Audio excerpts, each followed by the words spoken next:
out there and get them. Why are we waiting?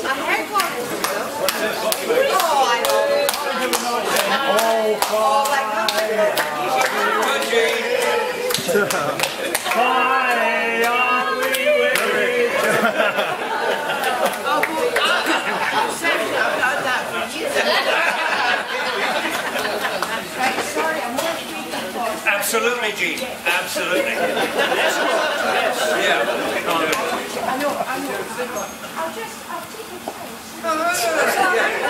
So wait till you're settled. Yeah.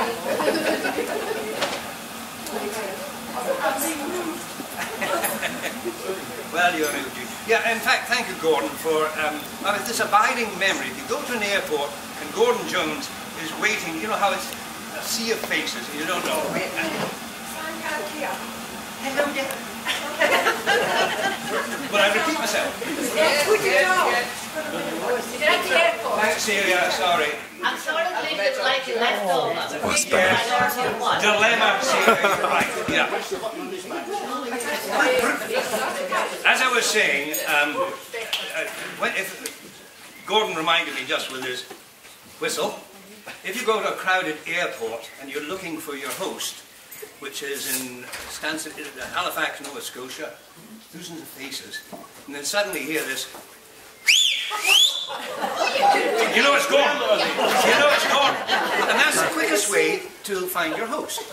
So thank you, Gordon. I can't even do it any other way. Anyway, Gordon told me to be brief, because he required an hour for his PowerPoint presentation. Yeah. And Liz told me to be brief, because you always got to do what your best man tells you. So this is my aide-memoir, because my memoir ain't what it used to be. I met Liz, like many good lasting relationships, at the men's union in Edinburgh. The men's union, what a contradiction in terms.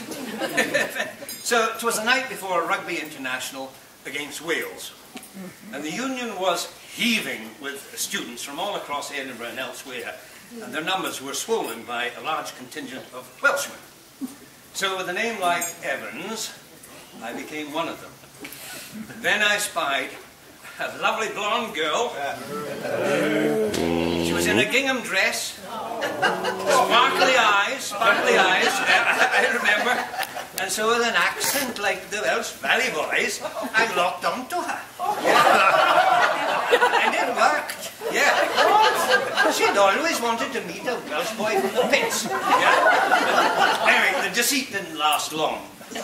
However, she did allow me to walk her back to her halls of residence, you too, Fran, at East Suffolk Road, yeah, which was quite a long walk from the men's union. But anyway, Liz was kind enough to give me my taxi fare back to my own place. One way and don't come back. An opportunity to see her again. Yeah. Liz was at Murray House to be a teacher. She was 19 when I met her. I lost her when she was 20.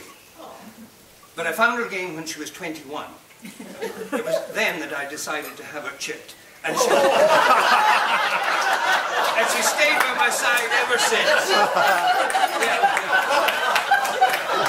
We were married by special license by Lady Sheriff Kids, who some of you will remember it, I'm sure. As the minister had failed to announce the ban. Somebody said Melrose earlier, but I didn't want to disclose the name. Reverend Melrose. Anyway, in came Big Bill Campbell. You'll remember him too, solicitor, yeah, to the rescue. He represented us in Sheriff Kidd's office. And although Liz's mum had all